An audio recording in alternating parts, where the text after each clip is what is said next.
NDA 400 के पार और इन लोगों ने एक और ऐड कर दिया है पटना साहिब 4 लाख के पार। समझ गए? चलिए।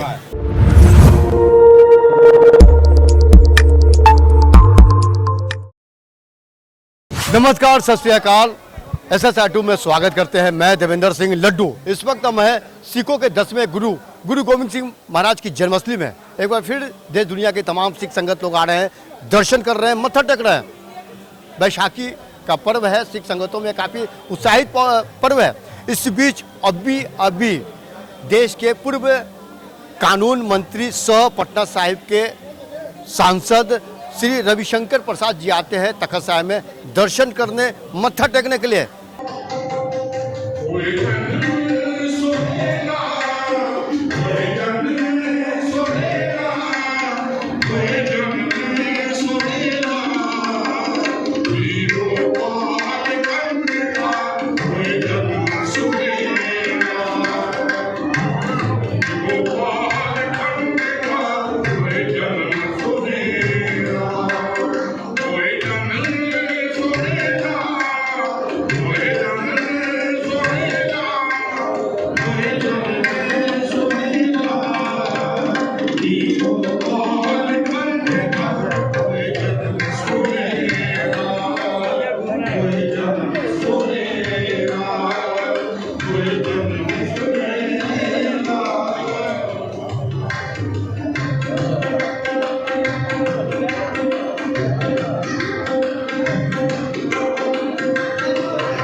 इसके पूर्व में मैं बता देना चाहता हूँ, दर्शन करने के बाद, मत्था टेकने के बाद वो सरोपा दिया जाता है और एक खास बात में कुछ लोकसभा चुनाव के बारे में कुछ जानकारियाँ लेते हैं। क्या कुछ कह रहे हैं उनकी बात को जरा सुन लेते हैं। आज गुरुजी के यहाँ तखत साहिब में आकर आशीष लिए हैं। चुनावी आगाज आज से शुभारंभ। यहाँ मैं भक्त के रूप में आता हूँ।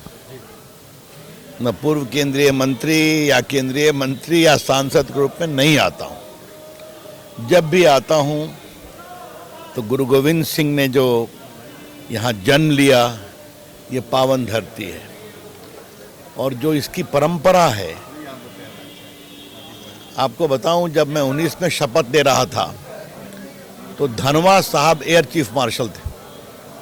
तो राष्ट्रपति भवन में शपथ देने के बाद वो मंच पर आए। उनके पिताजी बिहार काडर के IAS अफसर थे। कहे कि सर, आप पटना साहब के प्रतिनिधि हैं, मेरे कड़ा पर पटना साहब है।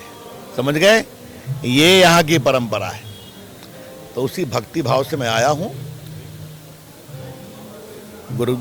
सभी गुरु साहिबान का आशीर्वाद रहे, गुरु गोविंद सिंह का आशीर्वाद रहे। और यहाँ मैं एक विशेष बात कहना चाहूँगा।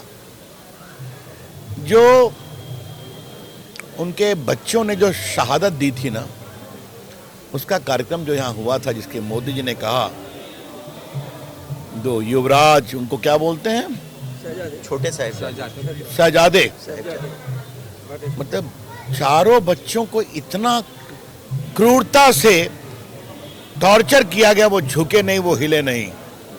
यह है भारत। तो मैं उनकी आत्मा को प्रणाम करता हूँ। मैं देश भर में उनकी चर्चा करता हूँ। उनकी शिक्षा दीक्षा जानी चाहिए। तो ये हमारा सौभाग्य है कि मेरे क्षेत्र में ये है और मैं पटना साहब का प्रतिनिधि हूँ, ये मेरा और सौभाग्य है। तो आज बैसाखी के पावन दिन सबको मैं प्रणाम करता हूँ। आपको भी शुभकामनाएं। एनडीए वाले कह रहे 400 पार। तो कोई शक है क्या आपको? बता दीजिए। एनडीए 400 के पार और इन लोगों ने एक और ऐड कर दिया है पटना साहिब 4 लाख के पार। समझ गए? चलिए। तो पटना साहिब के निवर्तमान सांसद रविशंकर प्रसाद जी से जब मैंने बातचीत किया तो अतिक और ऐतिहासिक गुरु जी के बारे में जानकारियाँ दी। और ख़ास करके जब मैंने एक सवाल किया कि एनडीए वाले कह रहे हैं कि इस बार 400 पार, तो उन्होंने हंसते हुए और वो भी बाकी से बात बोले हैं कि एनडीए वाले तो 400 पार तो कहे ही, लेकिन पटना वाला भी कह रहे हैं कि 4 लाख के पार। SSR 2 आप देखते रहिए। वाहेगुरु जी का खालसा, वाहेगुरु जी की फतेह।